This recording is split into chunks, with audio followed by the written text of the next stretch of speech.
clarify, there's going to be a lot of question in terms of Bay Delta Conservation We Plan. have to just state your position, please. I understand, but in terms of the Bay Delta Conservation Plan... We're not going to talk about the merits. Yeah. Okay. Thank you. So thank you. Okay. Any other witnesses in support? All right, we will invite the witnesses in opposition, and we'll hear from two of them in principal testimony right now.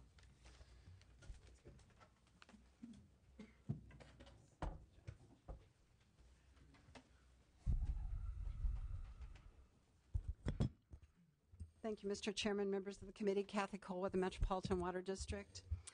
Again, Mr. Author, we must regrettably oppose AB 627, and I'd like to just kind of go over a little bit of our reasons behind that opposition.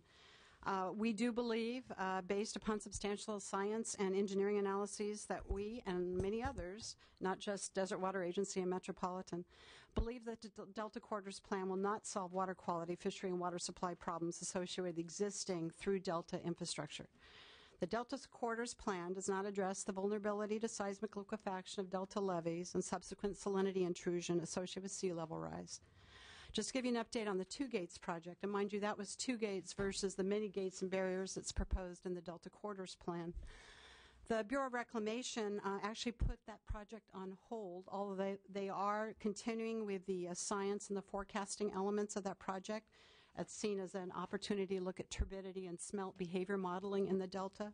But as far as the physical aspects of the project, the putting of two gates in corridors within the Delta, they said that they could not likely permit that under existing situation and as proposed in the Two Gates project. There was heavy recreational boating opposition to the Two Gates project, let alone expanding a project with more gates and barriers. And as I mentioned, public safety patrols were a problem. We heard from sheriffs that that was an issue as far as access, in and out, easy access on the corridors when the gates would be up. And again, I want to emphasize the feds were not likely to permit that project in the near term. So again, you got Delta Corridors Plan with many more barriers, many more gates, and other mechanical means that will further complicate that situation.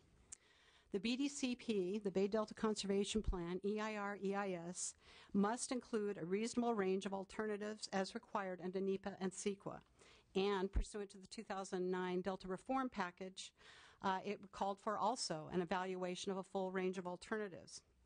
It is our understanding that the process underway to develop that Delta conveyance options will include an evaluation of the alternative that includes a separate corridors project with screened intakes at Delta Cross Channel and Georgiana Slough, which is, yes, I agree with the author, it is a variation of the Delta Corridors Plan. It's in here, listed as one of the 6 alternatives on page 75. And it would, I just emphasize again that it is in there in some form, and I understand from our experts at Metropolitan that Department of Water Resources actually had to modify the Delta Corridors Plan to give it a fair shake in the evaluation alternative.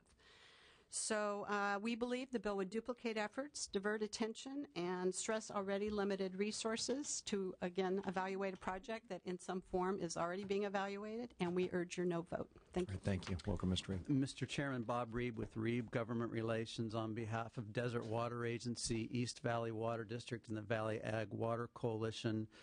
Concur with and won't repeat the prior witness's statement. I will just state to the committee that the NCCP process that the Bay Delta Conservation Plan is following is a voluntary collaborative process whereby the persons and entities that have joined that will work through both CEQA and NEPA. Now, CEQA does not require a full analysis of all available options. It requires an analysis of a reasonable range of options.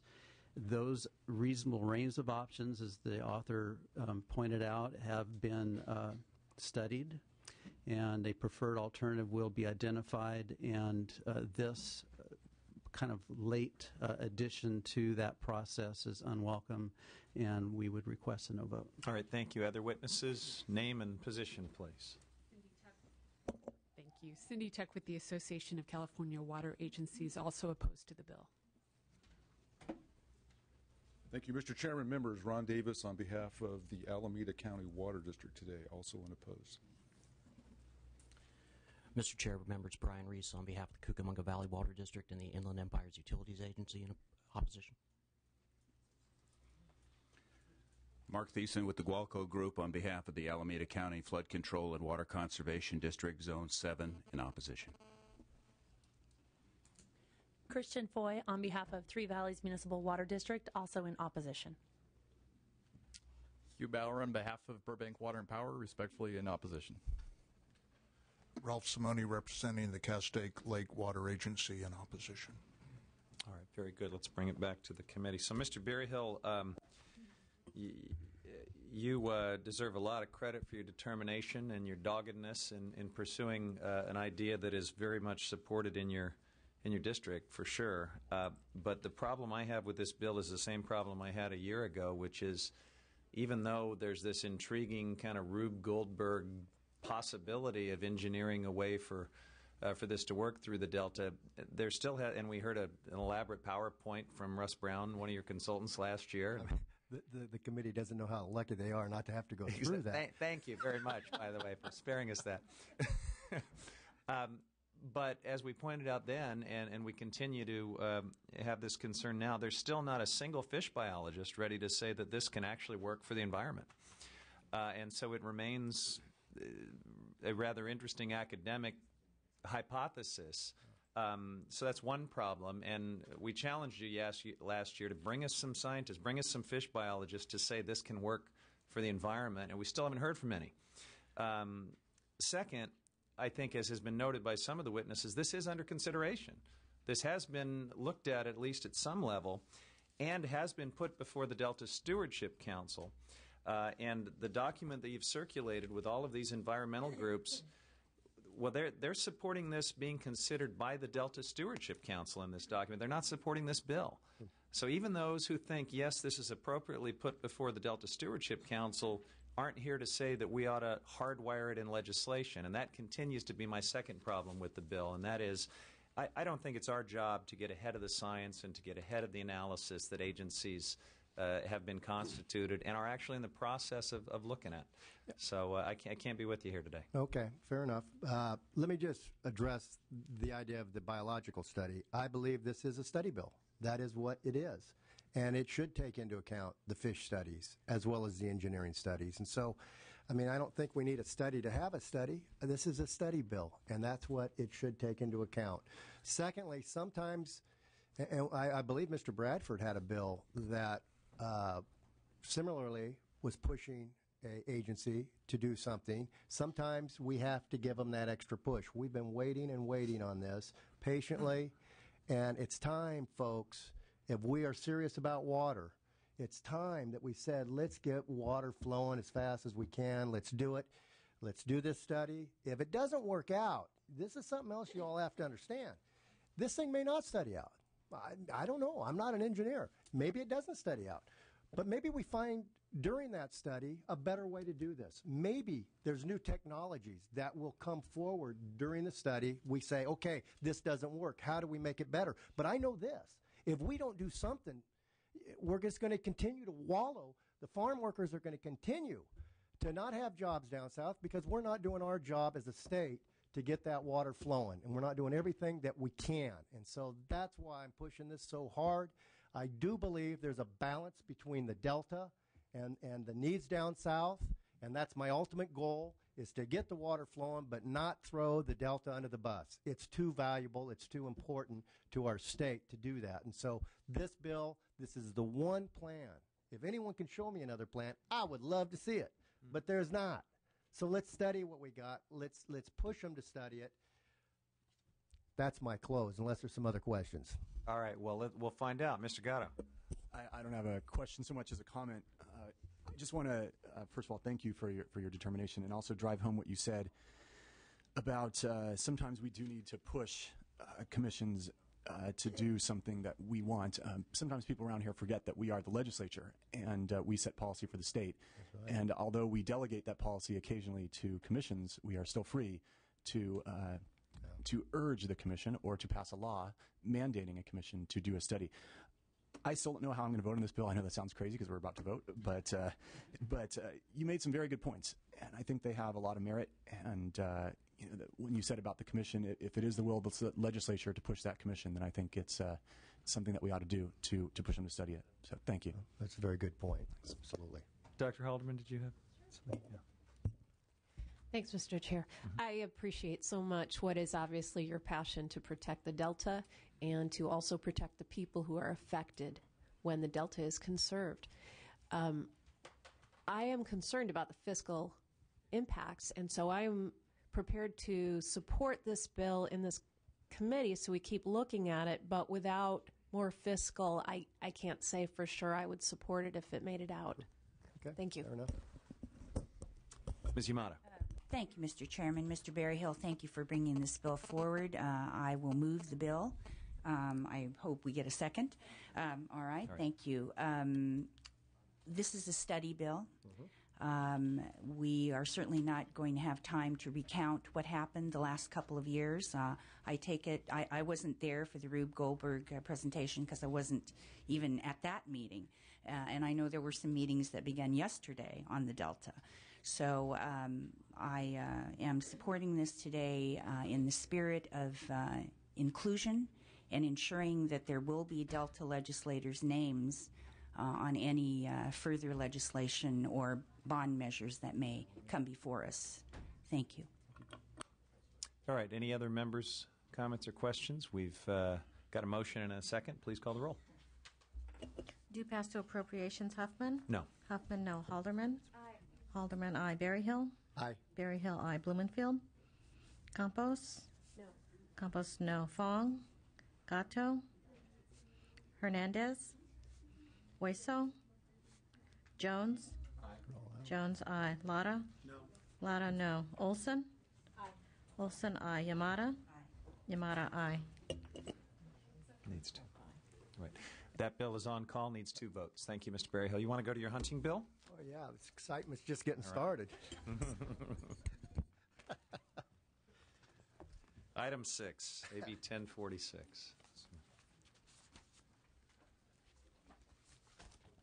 There we go. Thanks, Tom. Okay. Thank you, Mr. Chairman, for letting me go right back to back here. Today I'm here to present to the committee AB 1046, which may be the simplest bill you will all hear this year. However, you have probably already heard many inaccuracies about this bill, most of which come from the Humane Society. It is very important to me to clear those up right now. You will hear from the Humane Society that this bill will tie the hands of the Fish and Game Commission.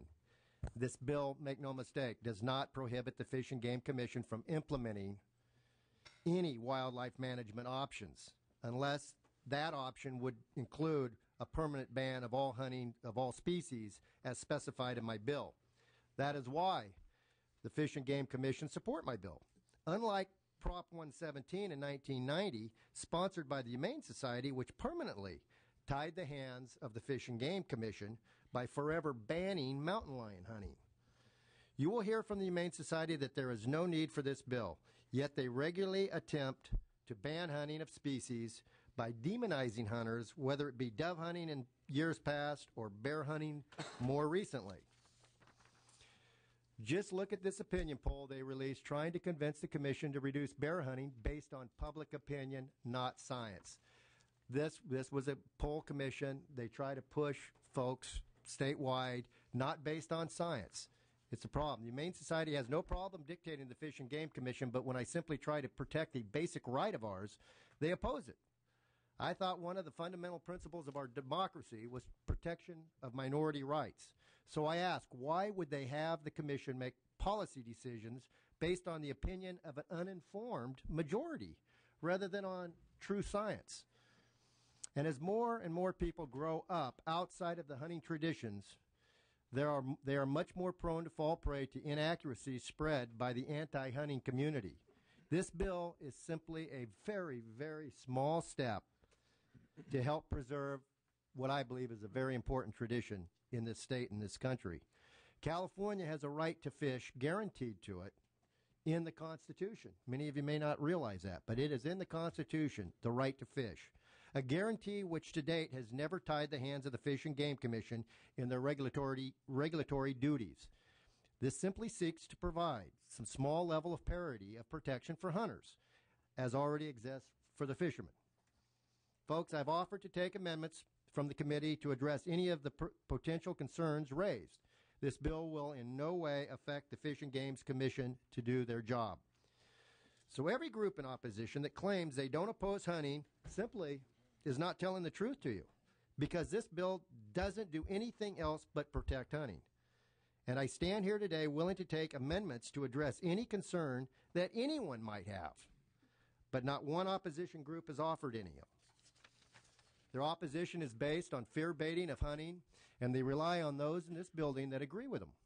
Last year, one opposition group sent an email to their membership, this was classic, claiming that my bill would authorize the ability to hunt house cats.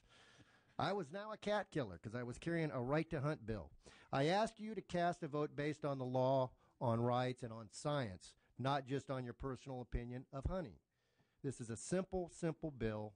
The opposition says there's no need for it, yet their opposition to hunting itself demonstrates the very need for this protection.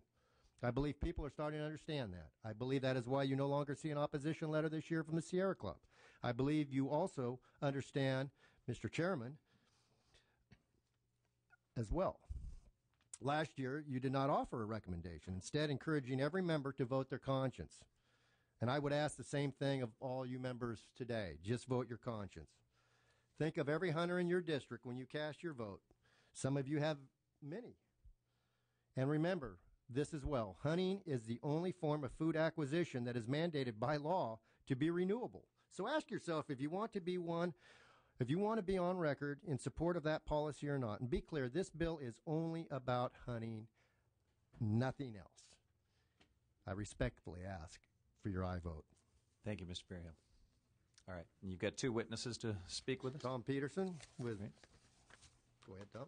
Good morning, Mr. Chairman, members of the committee. Tom Pedersen with California Rifle and Pistol Association. I think what's important about this bill is that it's really about preserving a tradition that's part of California. There's nothing in this bill that really relinquishes anything that the legislature can already dictate. As Assemblymember Gatto mentioned earlier, there are a lot of commissions, and the legislature can delegate certain things, as they've done with the California Fish and Game Commission relative to regulating hunting and fishing. I think what's important here, though, is that the commission itself this year voted in support of this bill. It's the only piece of legislation to date this year that the California Fish and Game Commission voted on and voted to support. I think that's quite a testament as to the importance of the bill. Really what the bill does is that not with this commission, we have a very good commission, and we have a great relationship with the commission. They're very supportive. They do things based on sound science, and that's what we would like to see, is a continuation of wildlife management being based on science. We all know that hunting is one of the tools that the Department of Fish and Game uses to manage wildlife. That's clear relative to populations. All this does is it prevents a future commission, a majority of commissioners, from putting an all-out ban on hunting in the state of California. Hunting is, as I've mentioned before, a great tradition. It creates a great deal of benefit to the economy of California. There are a lot of jobs tied to it. When hunters go to various towns, especially small towns throughout the state, they contribute great amounts of dollars to their economy. And so for that and many other reasons, request your aye vote. Thank you very much.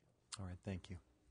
And Mr. Chairman and members of the committee, Mark Henley with California Outdoor Heritage Alliance.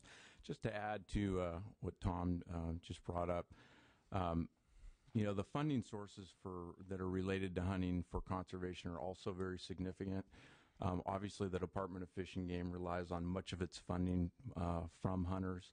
A lot of private landowners that do great things on their property for wildlife are doing that as the prime purpose being their ability to hunt. So, excuse me, there's a lot of things that hunting brings to the table, mostly with habitat conservation, but, other benefits as well. So that's something that, should definitely be of note. The other thing, too, with this bill, I know there's some provisions in here to make sure that it wouldn't conflict with other parts of the department's mission. Yeah, I would just say for the other side, although it is going to protect hunting over the long term, it would not infringe upon their right to enjoy, wildlife resources such, for environmental viewing or for other non-consumptive uses. And we've made sure that, it's not going to affect other users of those resources. So I think overall it's a really good bill. I think that in the long term, hunting is something that's good for the Department of Fish and Game. It's good for the resource, and we respectfully ask you to support the bill. All right, Thank you. Thank you. Other witnesses in support, we'll ask you to just state your position, please, in the interest of time. Thank you, Mr. Chairman. Jim Waters, member of the Board of Directors of California Waterfowl Association. I urge you to support the bill for our long hunting heritage in the state. All right, terrific. Any others in support? All right, we'll ask those in opposition to come forward.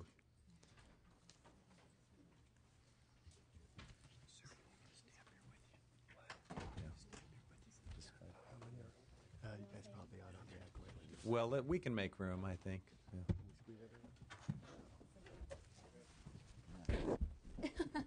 It's always good. Yes, I'm going to be nice. Yes. No worries. Should I go? Yes, sure. please. Hi, Chairman Huffman and other members of the Commission. My name is Jennifer Fearing, and I am here on behalf of the Humane Society of the United States and our nearly 1.3 million supporters and members here in California.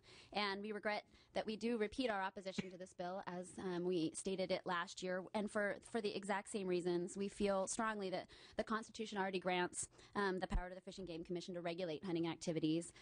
We fail to see the need to specifically preclude in certain management situation options from the Commission's toolbox, as this bill, I think, would absolutely do. There may come a time when the Commission must act to preclude a specific hunting practice based on science and animal welfare factors, both. And I should be clear, the Humane Society of the United States, our opposition to the current bear proposal at the Commission is an opposition to an expansion. We're not promoting a reduction. We're opposing an expansion. 20 members of the legislature here signed onto a letter a couple weeks ago in agreement, and a key basis of that opposition is concern about the science upon which the department is basing that proposal. So we feel that the recent amendments don't address the central question, which is what problem does this really address? We have participated fully as stakeholders at the Fish and Game Commission for many, many years, and never once has it seemed possible that the Commission would enact a permanent ban on the hunting of all species. So we respectfully ask you to oppose this bill. Thank you. Thank you.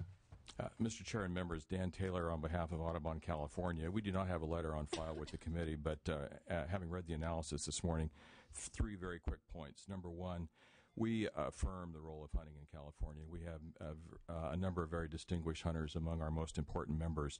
The money that hunting produces for wildlife conservation, the tradition that it represents for California, and the role that it plays in managing wildlife populations. We get that. We understand it. Number two, we're skeptical on the need of this bill. I've worked with and around the department and the commission for over 30 years, and I think those are the 2 of the last places on earth I would expect to see a move suggested by the bill may come. So we remain skeptical there, and but we are neutral on the bill at this point. But we do, if the bill does proceed through this committee, we would ask that the amendments offered by committee staff would be included to remove any ambiguity about the application of the bill to the Endangered Species Act and to the fully protected list. That we believe that's the bill invites some confusion around those points, which we believe should be clarified. Thank you. Thank you. Senator. Michael Endicott on behalf of Sierra Club California.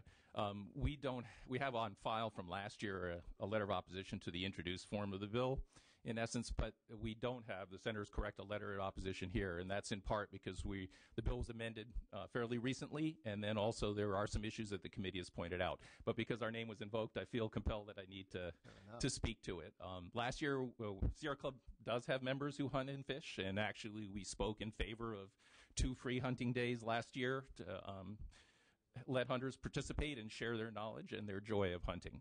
However, and these amendments, while an effort to try and address it, we think fundamentally agreed, the core point of our letter from last year in the introduced version of the bill is that this is a problem that doesn't need to be addressed, and when you start to address problems that don't exist from our point of view, then you create complications. And one of the reasons why you don't have a letter that dealing with the amendments, because we have to look at the amendments, but the committee has suggested the listing some particular items and sections of bills.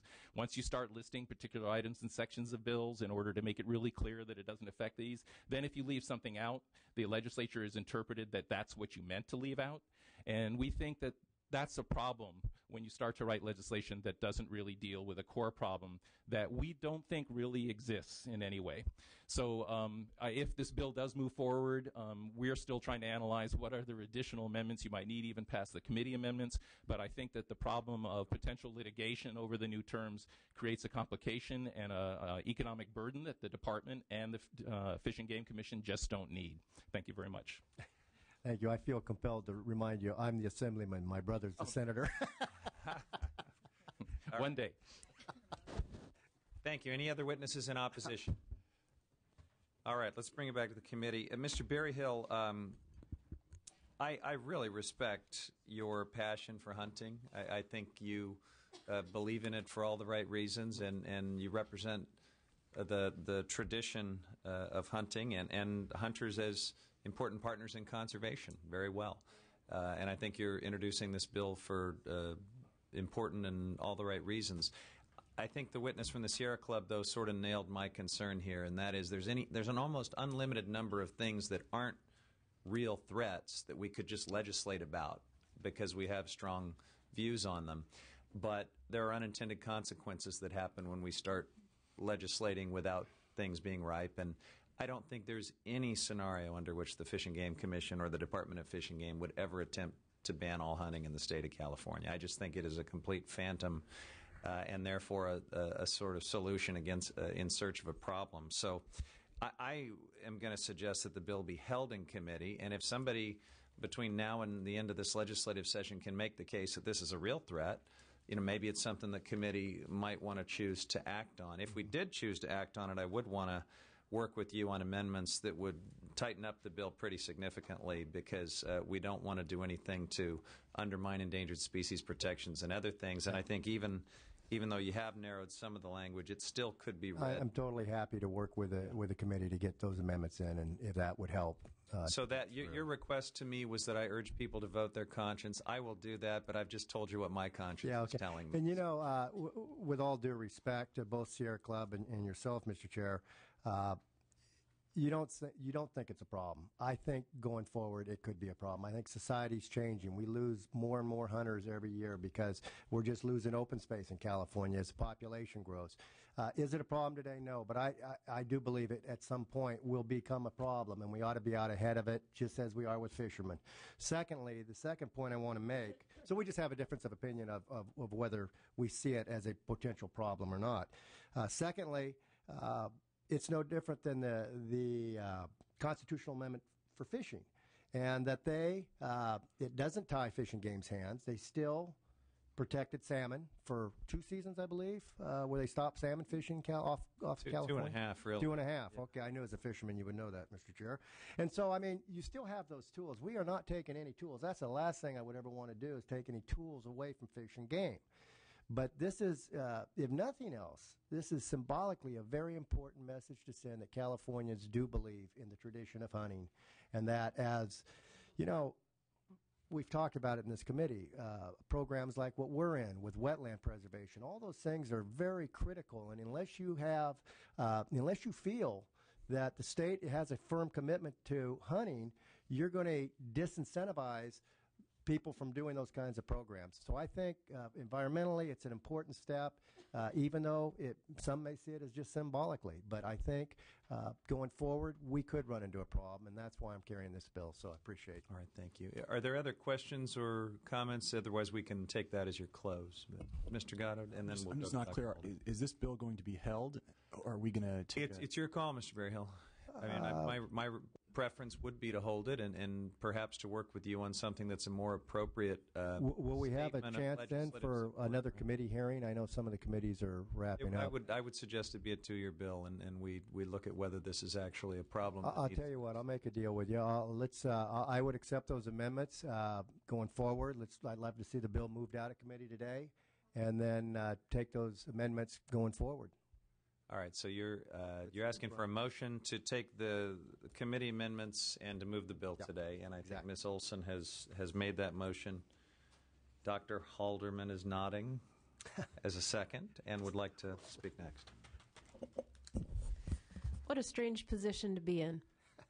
I don't hunt, and I have a religious prohibition against hunting, and I've also seen enough blood in my life. I don't engage in something that spills it. But that being said, that choice is mine, and I have no right to impose that on anyone else.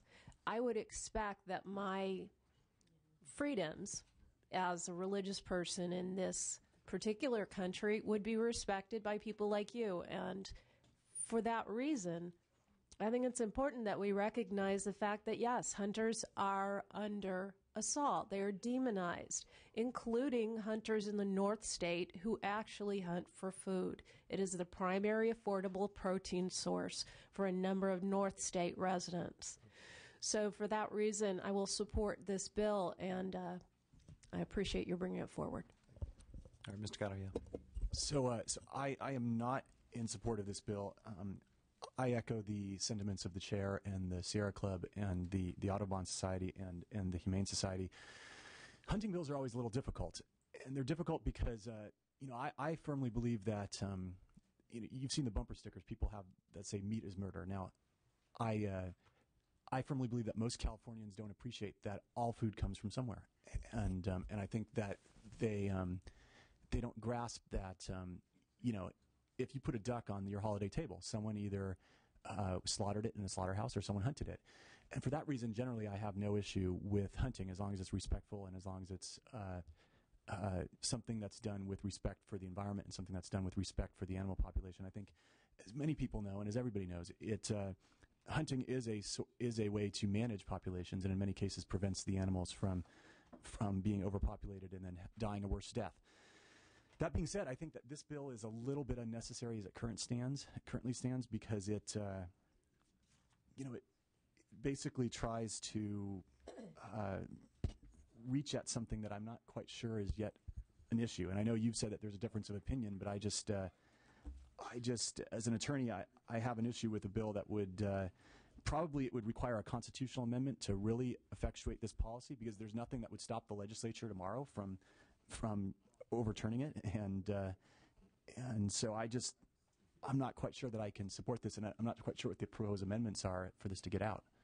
Well, some amendments are referenced in the analysis, but I also want to be clear that if this were a bill that we're moving, to get my support, I would want to see an additional amendment because I think the language, an absolute permanent prohibition on hunting can be read pretty broadly. A permanent prohibition on all hunting of all species is one thing. A permanent prohibition on a specific species for legitimate public policy reasons may be appropriate. And so I just still think that the bill is a bit overbroad and quite a bit premature. Matter of opinion. So, Ms. Yamada, did you have something? Yes, just quickly, Mr. Berryhill, I know you're very passionate about this issue, and I always have constituents testifying on your behalf. But I can't be with you here today. I just don't see, with all of the revenue that Fish and Game collects from regulated hunting in our state already, I just don't see that the threat is quite there. So I'm sorry, but I won't be able to support the bill today. I think with that, we have a motion and a second, and we should call the roll. Well, just in closing, appreciate the opportunity to present this bill. Pardon? I thought we already had your close. Come on, one more time. No, right, appreciate it. quickly, I respectfully ask for an aye vote. Thank you, sir. Do pass with amendments. Huffman? No. Huffman, no. Halderman? Aye. Halderman, aye. Berryhill? Aye. Berryhill, aye. Blumenfield? Blumenfield, no. Campos? No. Campos, no. Fong? Gatto? Gatto, no. Hernandez? Hueso? Jones? Lara? No. Lara, no. Olson? Aye. Olson, aye. Yamada? No. Yamada, no. That bill needs 4 votes. It'll be on call. And that brings us to our last bill. So hopefully the absent members will start to make their way here. And I'm going to hand the gavel to the Vice Chair.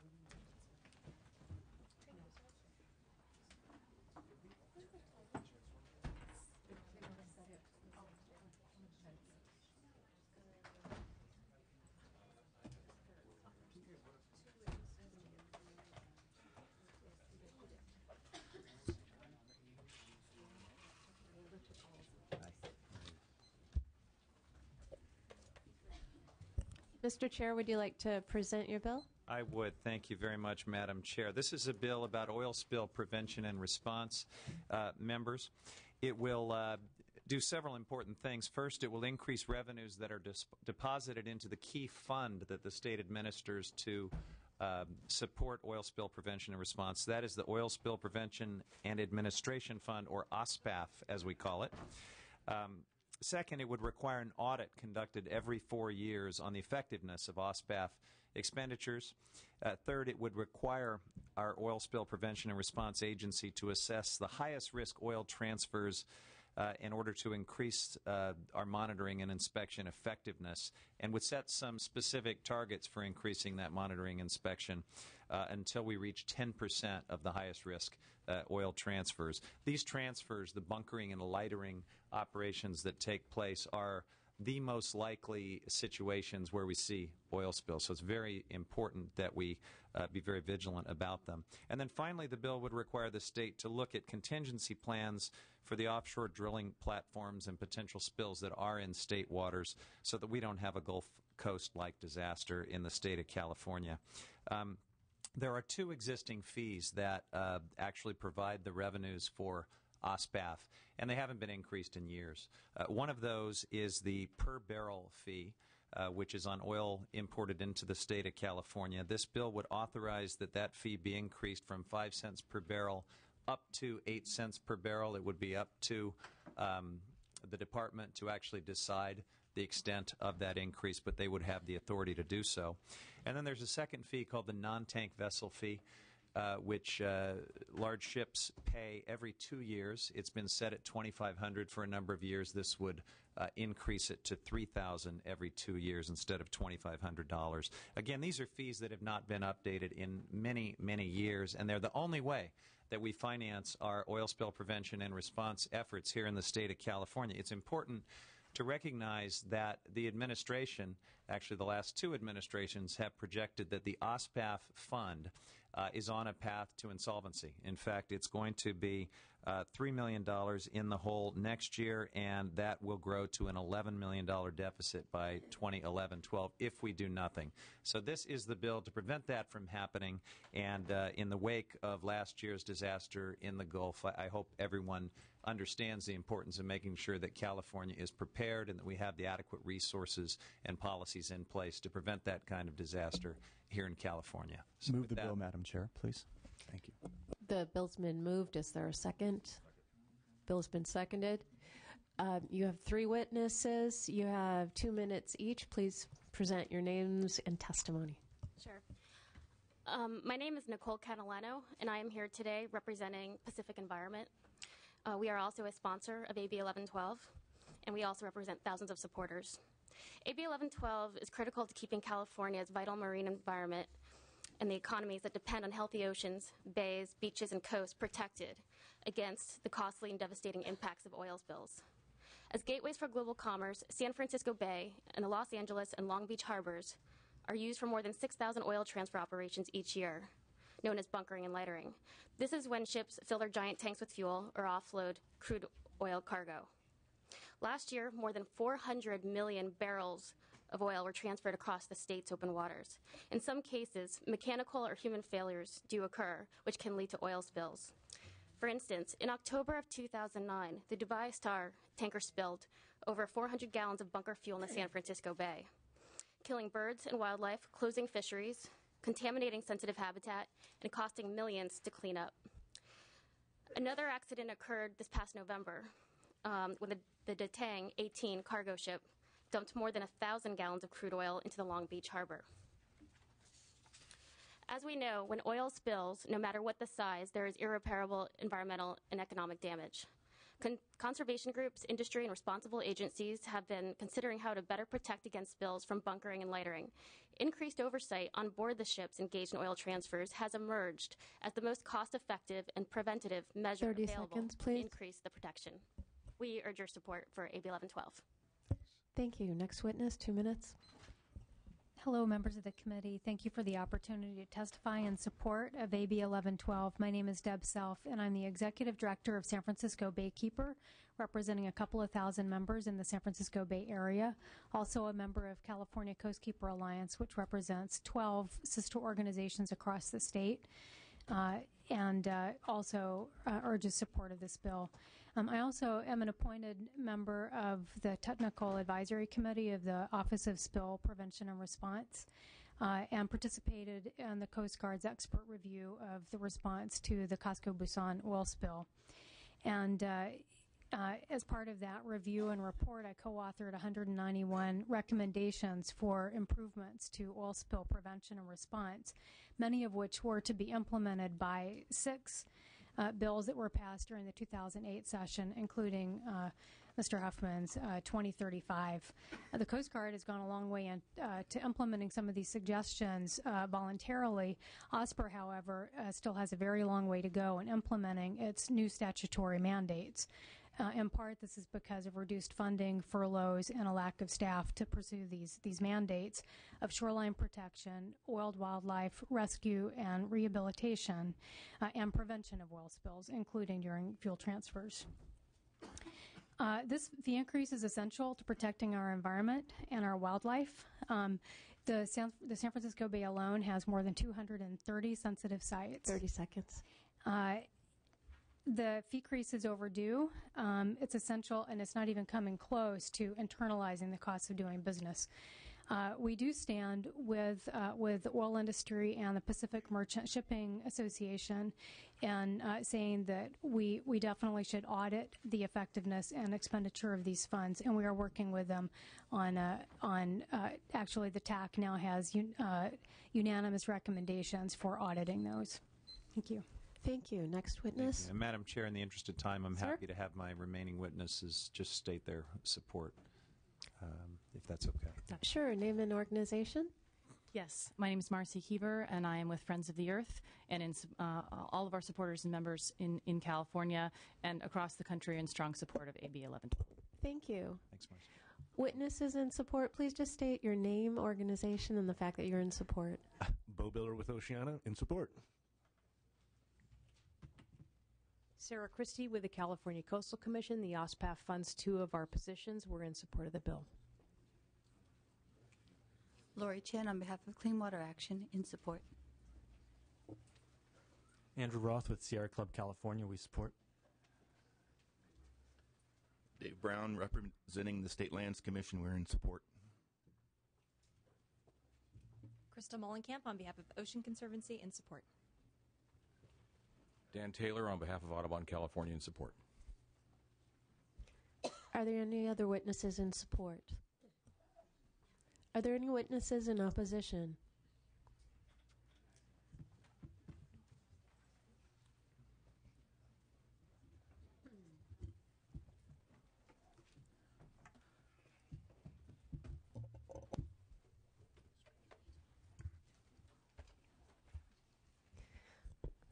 Each witness is welcome to testify for 2 minutes each. Madam Chair, members, Jeff Sickinger with KP Public Affairs on behalf of the Western States Petroleum Association. I'd like to begin by thanking the author for engaging us in a discussion about our concerns with the bill. We have not reached the point of solutions yet, so unfortunately we have to come before you today in opposition. I want to speak briefly to 2 issues. I may only get to one. Let me start with the fee increase that's proposed in the bill. We certainly acknowledge that the average revenue to the administrative fund from the per barrel fee has declined by more than 11% in the past 5 years. but we also would observe that that change tracks the decline in the economy, which we think more than explains the average fund deficit over the same period.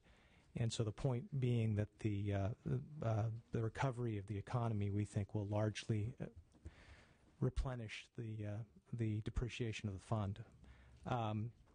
Second point, the bill authorizes a 60% increase in revenue, which we think greatly exceeds any realistic predictions of the condition of the fund over the next few years. The average actual operating deficit for the fund in the last 5 years is less than 5%. Our understanding is that fund reserves will not be depleted in the next fiscal cycle.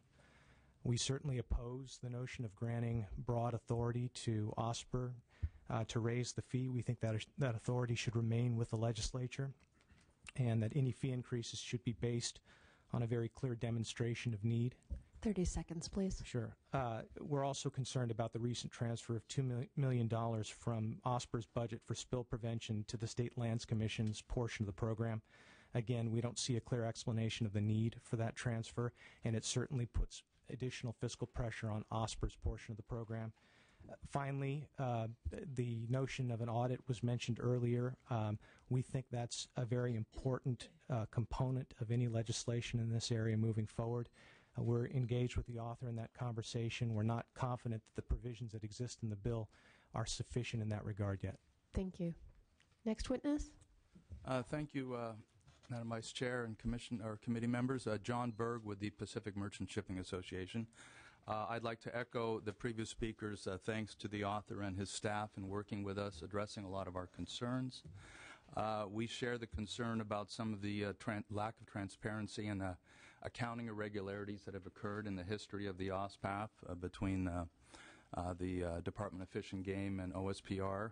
But we also understand and support the need for a robust, adequately funded office. You know, in addition to the actual financial aspects of an audit, we think there are some fundamental structural problems that are still in place in the office, and primarily that, I think, evolved from the fact that there are many responsibilities that Lempert-Keene places on the administrator and OSPR, but there's a corresponding lack of authority in regards to carrying out those responsibilities adequately. So we think beyond just a simple audit, I think there could be some additional investigation in terms of how that function happens and perhaps improve that. So we're looking forward to working with the author on that as well. In regards to the transfers, and we do support the author in terms of inspecting high-risk transfers, we don't believe that the frequency of incidents necessarily supports the actual baseline numbers that are included in the bill, and we would suggest that essentially... 30 seconds, please. Thank you. We would suggest that essentially that determination be made by the administrator of OSPR. It's essentially just based on what's the highest risk. Essentially, 99.95% of all the transfers occur without incident, and we think it should be crafted accordingly. Thank you. Thanks very much. Sir? Gene Urban on behalf of BP. We are opposed to the bill, but we also want to make an offer, for lack of a better word. Let me just say this. We have always been frustrated by the management or arguably occasional mismanagement of the fund. I was curious that all the people who are supported by the fund were here to support it. We want an audit, a hard-nosed, Huffman-like audit, not a report, which is now in the bill, not some vague sort of general report. We want a hard-nosed, searching, unrelenting audit, both financial and performance, because we think the tasks and duties assigned these people have been confused over the years. Specifically with regard to the fee increase, we are not insensitive to the need. Notwithstanding the more likely explanation that the recession is the source of the shortage or the projected shortage, BP, and we think we can persuade some of our colleagues, we would support a temporary modest increase of perhaps a penny for perhaps 2 years, during which time the Huffman audit would occur, the searching inquiry would occur. And one of the reasons that I want to briefly discuss that is the source of our frustration is what occurred most recently in the budget with regard to the sister fund, the trust fund. The trust fund was the pot of money that was supposed to sit there untouched, 30 seconds, please. Untouched, and so it would be accessible in case there was an event. $40 million was just diverted from that fund in the recent budget. So if we're committed to offshore oil spills and having the money there in the trust fund to respond and having the money in the administrative fund so that it's well managed and ready to go, we have to be a little more serious and a little more honest about what's happening. We're opposed to that diversion in the trust fund. We would support a temporary increase in the administrative fund, during which time we could get to the bottom of some of these persistent questions. Thank you very much. Are there any other witnesses in opposition? Any commentary from the committee? Mr. Lara? Chairman Huffman, I definitely agree with your bill and the mission. I am concerned with some of the issues raised by the opposition. And I had a quick question for you. Is the fund, the current fund, is it allowed for staffing currently? Well, it does support some staffing, yes. Okay. Yeah. Well, I mean, and then I know the bill talks about an audit report in 2013. As a chairman of the JLAC committee, one of my roles is to ensure we are using our taxpayer money effectively. And so, I would definitely encourage you to maybe work with our committee and seeing if we can maybe work on a request to really address the issues that the opposition's raising, because we're living in a time where we really need to ensure that all of taxpayers' money is being protected and best utilized. I definitely want to make sure that the fund is going to protect our coast, and so to the extent we can do that, I would work with you. I appreciate that suggestion, and we will take a look at that. And let me just say, if I could, Assemblymember Lara, that first, the opposition has been very constructive. I appreciate their engagement, and we're going to continue to work on these issues. I think there are some areas of agreement that we can continue to explore together, and we can make this a better bill. But with respect to a couple of the points that have been raised, if I might, some concern has been expressed that, well, we might raise too much money by giving authorization to lift the cap and raise these fees. We anticipated that concern, and that's why we're not saying they have to raise the fee. They will have authority to do it, but they will have authority to adjust the fee in either direction going forward. So that's why it's very important to remember that this fee authority, which can go both ways, is coupled with an ongoing auditing process. And if at any point it looks like we have raised it too much, we have the process that will help us know that and an opportunity to get it back in line. But the other point that I think goes hand in hand with that is that this is not a matter of the state of California and OSPR doing a terrific job right now and just supporting what they're doing right now out into the future. They're not doing enough right now. We know for a fact that the inspections and the monitoring that are going on right now, particularly with high-risk transfers, are inadequate. So we have to direct them to do more. We have to direct them to be more proactive. That's going to cost more money in the future. But what we're talking about here is spending a little to potentially save a lot. Because if we've seen anything when we experience these catastrophic spills, it is that you're never going to recoup enough money to make up for the damage that you incur to the environment, to the economy, to closed fisheries, to tourism, on and on and on. We need to prevent that, and the only way to do that is to be proactive, which requires the resources and the accountability that I think we're providing in this bill. Thank you. Mr. Gatto. So I have a couple questions for our searching, relentless, thorough chair. So is this a Prop 26 qualified fee?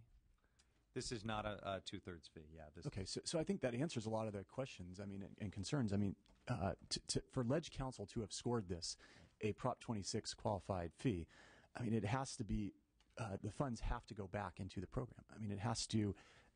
Prop 26 is very rigorous, and it has to. The funds used or collected on a fee like this have to have been shown to have going back to benefit the people who pay the fee. That's a very strong threshold to meet, and that's why Prop 26, in my position, is unconstitutional. But But that's why it is such a devastating piece of legislation. So I guess my other question is this automatic reduction that you talk about, or this potential for it to be adjusted down. Is that also a creature of Prop 26, or is that just a creature of the bill? Just in the bill, I believe. Okay. And with some of the concerns that we've heard in mind, we wanted to make sure the authority we were creating could go both ways if the future conditions, require less money. Okay, well, I think this is a terrific piece of legislation. I'd like to be added as a co-author, if that's all right. Please, I would appreciate that. Thank you. Other comments or questions from the committee?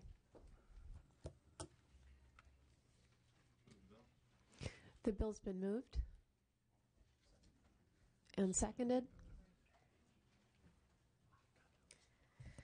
Mr. Gatto is the second. I did have a question about the use of the resources of OSPR. It's tasked with an incredibly important job. The stakes are so high, and for that reason, the funding has to be used in the most responsible way possible, because we just don't have that. This is a recession. This is in the Central Valley of Depression. I think it's absolutely the worst time to try to increase cost to the consumers, which this, in my view, inevitably does. But what concerns me is the administrative expense ratio of this organization. And it also concerns me that witnesses testifying have admitted to an insurmountable conflict of interest. If OSPR is funding positions in another agency, I just don't see how that's consistent with transparency. Well, I'm certainly willing to take a look at more efficient ways of administering this process, and we've begun that dialogue. We'll continue it, but I think by just about any measure you could apply, this fund is in trouble. Mm-hmm. Republican and Democratic administrations both have agreed that it's on a path to insolvency. And so as we look at efficiencies and accountability, which I'm clearly embracing in this bill, we're also going to have to provide the resources, and we're going to have to do it quickly, because it's going to be on the path to insolvency in the next year. So I request an aye vote. Shall I take that as your close? Yes, please. Thanks. The bill's been moved and seconded. Please call the roll. Do pass to appropriations. Huffman? Aye. Huffman, aye. Halderman? No. Halderman, no. Berryhill? No. Berryhill, no. Blumenfield? Aye. Blumenfield, aye. Campos? Aye. Campos, aye. Fong? Aye. Fong, aye. Gatto? Gatto, aye. Hernandez? Aye. Hernandez, aye. Hueso? Aye. Hueso, aye. Jones? Lara? Aye. Lara, aye. Olson? No. Olson, no. Yamada? Aye. Yamada, aye.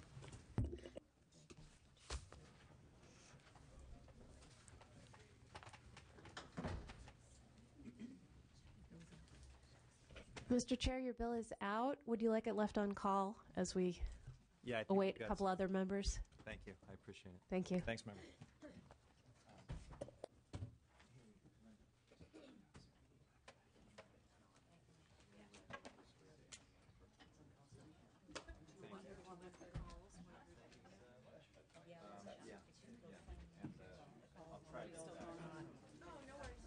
So you'll want to turn her mic on to lift the calls. These ones have to be. She's here. Where this back up? She has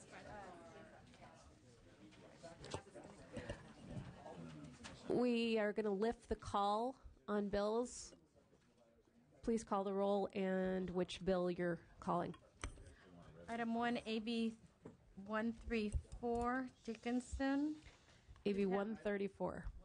Item 1, AB 134, Dickinson, due pass to appropriations. The chair voted aye. The current vote is 4-1. Absent members, Berryhill. Berryhill abstain. Blumenfield? That was amended, right? Aye with amendments. No amendments. Wait. My understanding is it was amended. It was amended on the 15th. It's in print. Okay. Aye.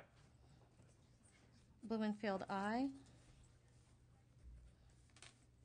Gatto? Gatto, aye. Gatto, aye. With amendments.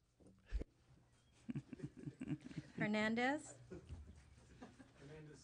Aye with the April 15th amendments. Hernandez, aye. Jones? Lara? Lara, aye. Yamada? Northern California says aye. Yamada, aye. That bill is out. That bill is out. I think we can leave it on call and see if a couple members return. Next bill, please.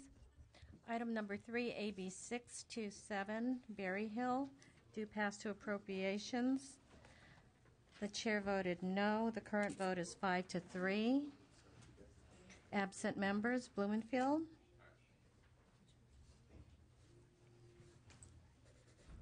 Blumenfield not voting. Fong. Aye. Fong, aye. Berry Hill, 627 feasibility study. Hernandez. Hernandez, aye. Hueso. Aye. Hueso, aye. That bill is out. Mr. Berryhill, your bill is out. I'm sorry, is this about the vote? I have you. You were not voting. Did you want to? This is 627.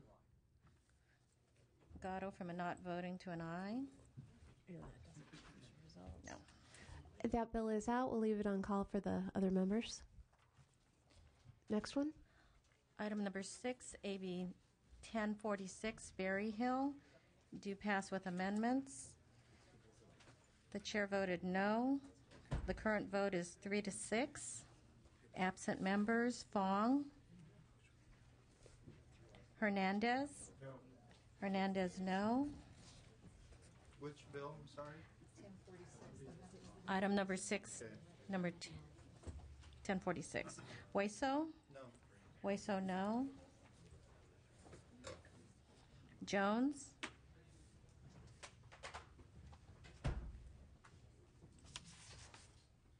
That bill is still. It, 3-8, so is that.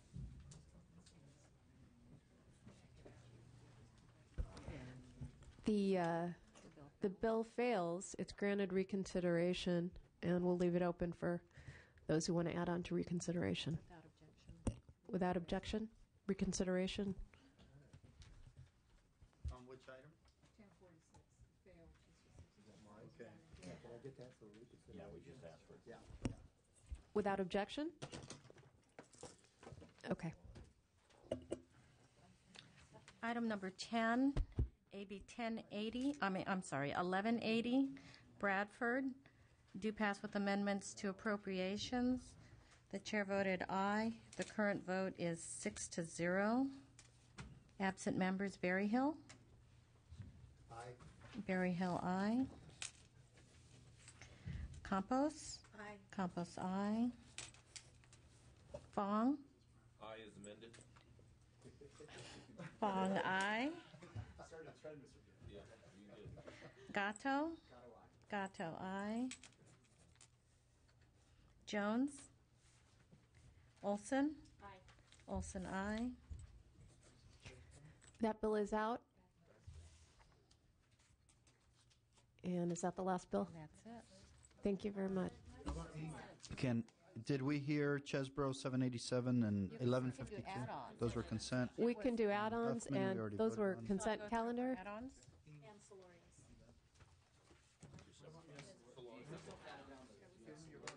Okay, I'll go ahead and do the add-ons. Those were all the ones that were on call. Thank you. So now we'll do add-ons. Okay.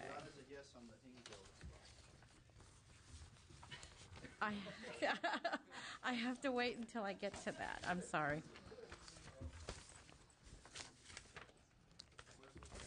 Okay, consent calendar. And that is AB 787 and 1152. Absent members, Campos? Aye. Campos, aye. Fong? Aye. Fong, aye. Gatto? Gatto, aye. Hueso? Jones? Olson? Aye. Olson, aye. Item number 1, AB 13. I had you on there. For which one? Oh, yes. Consent file, Hueso, aye. The only one missing is Jones. Item number 1, AB 134. Due pass to appropriations, only missing member is Jones. Item 2.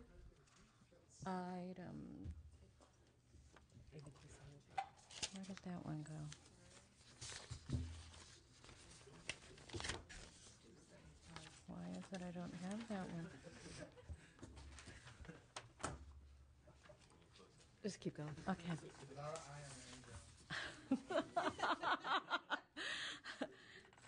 Item 2275, Solario due pass. Absent members Berryhill. Berryhill, aye. Fong. Aye. Fong, aye. Gatto. Gatto, aye. Jones. Lotta. Lotta, aye. Olson. Olson, aye. Item 3, 627. That bill is out. That one's out. Carter, item 7, 1077, Blumenfield. Item 7, 1077. Blumenfield, aye. Gatto. Gatto, aye. Jones. Which one is it? 1077. Carter. No. Jones, no. Number 4, 685, Ing. Absent members Berryhill. No. Berryhill, no. Gatto. Gatto, aye. Jones. Which one? 685, Ing, number 4. No. Jones, no. Lotta. He said he wanted to be yes. He's not in the room. No. The bill's out and it's not going to change, and that's not in It's the not list. relevant. He's not I have him voting. as absent. Yeah. He wasn't in the room. That bill is out. Okay.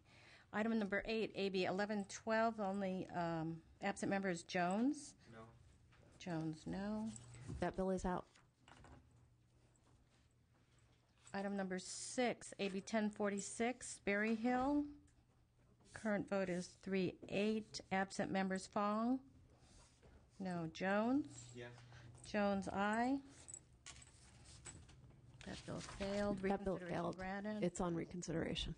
Okay. Item 101180, Bradford. Jones. Yes. Jones, aye. And let's see. I think he was missing on a few others. Let me double check. That bill is out. And Mr. Jones, do you want to just go over and add on? Calendar. Yeah. Jones consent. Thank you. Aye. Item number 1, 134. 134. Oh, it's no vote.